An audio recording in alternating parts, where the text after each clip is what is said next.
Halo teman-teman, apa kabar kalian? Semoga sehat ya. Saya akan mereview sebuah buku yang bisa dibilang serius. Buku apa sih itu? Yuk kita langsung lihat saja. A few moments later. Buku ini berjudul Stop Pikun di Usia Muda. Buku yang ditulis oleh Yuda Turana, ada subtitlenya. Seberapa muda pun usia Anda, perilaku Anda saat ini menentukan otak Anda di usia senja. Jadi, banyak sekali ilmu yang bisa kita serap dari buku ini karena beberapa orang merasa lupa sesuatu hal yang penting, tetapi seharusnya tidak melupakan hal itu. Sebetulnya, kelupaan itu hal yang wajar, atau enggak sih? Apakah ada jawabannya dalam buku ini? Nah, kita lihat saja. Jadi, sebelumnya saya akan menjelaskan spesifikasinya buku ini.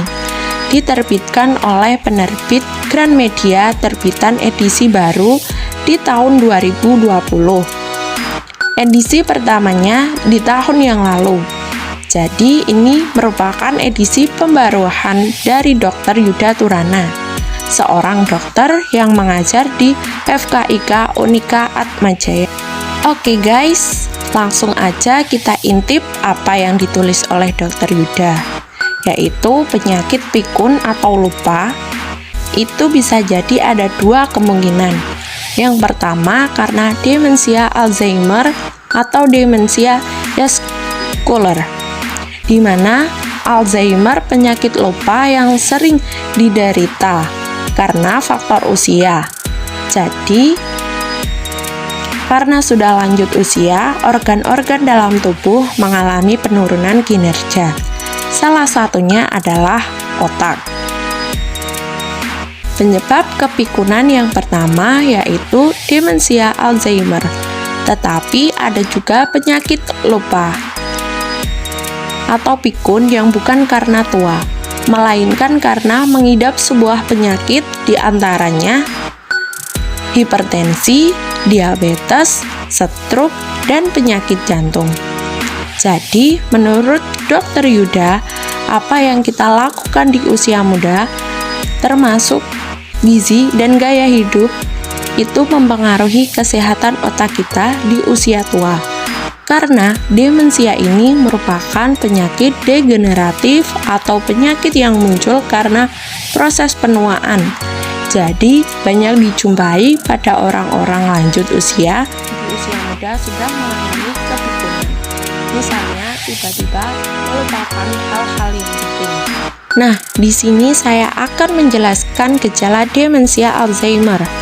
Yang pertama, gangguan memori. Misalnya, informasi yang baru saja kita terima, tetapi dengan mudahnya kita melupakan. 2. Apraksia. Kesulitan mengerjakan tugas yang familiar. Contohnya, kita lupa karena memakai baju. 3. Gangguan bahasa. Kesulitan mencari kata-kata yang tepat ketika ingin mengutarakan sesuatu atau berbicara. Yang keempat, diskusi difuso absial. Lupa di mana ia berada, tersesat di dekat rumahnya sendiri, dan tidak tahu bagaimana caranya kembali ke rumah. Kelima, diskusi eksekutif atau tidak mampu mengambil keputusan. Di daerah otak depan mengalami gangguan yang ditandai dengan kesulitan dalam memecahkan masalah, mengambil keputusan, dan melakukan penilaian. Keenam, pemikiran abstrak, mengalami kesulitan menghitung uang. Contohnya, kalau kita menghitung uang, jadi kalau kita kesulitan menghitung berapa sisa uang yang kita punya setelah menarik di ATM. 7. Salah menempatkan segala sesuatu, meletakkan segala sesuatu pada tempat yang tidak sewajarnya. Misalnya, menaruh uang pada tempat pensil. 8.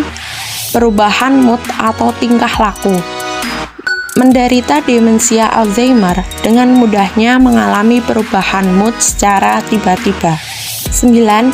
kepribadian lanjutan dari perubahan mood yang ditandai dengan gangguan kejiwaan dan perilaku. 10. Kehilangan inisiatif atau aptis, membuat kita lebih pasif, cenderung tidur lebih lama dari biasanya, atau tidak ingin melakukan aktivitas yang biasanya dilakukan. Faktor-faktor resiko kepikunan, misalnya obesitas, gaya hidup, kolesterol yang tinggi, merokok, sering mengkonsumsi obat, sakit gigi, kurang garam, kurang tidur, mendekur, dan stres. Bagaimana sih upaya pencegahannya? Yang pertama, berolahraga secara teratur, relaksasi, bermain game, aromaterapi, berpikir positif, mendengarkan musik, mendongeng, melukis, dan memelihara hewan peliharaan seperti anjing, kucing, atau ikan. Ada beberapa hal untuk menjaga otak tetap prima dalam kondisi yang bagus. Makan sehat, otak cerdas. Jadi, untuk memaksimalkan kinerja otak kita, harus mengkonsumsi seperti tempe dan tahu yang sangat bagus untuk kesehatan otak. Karena ada zat yang mengandung fitoestrogen tingkat tinggi. Mengkonsumsi ikan atau seafood, daging, serta meminum kopi dan teh juga dapat mengurangi resiko demensia. Sekian dulu review buku dari saya, Elvira Nugrahini. Bye-bye.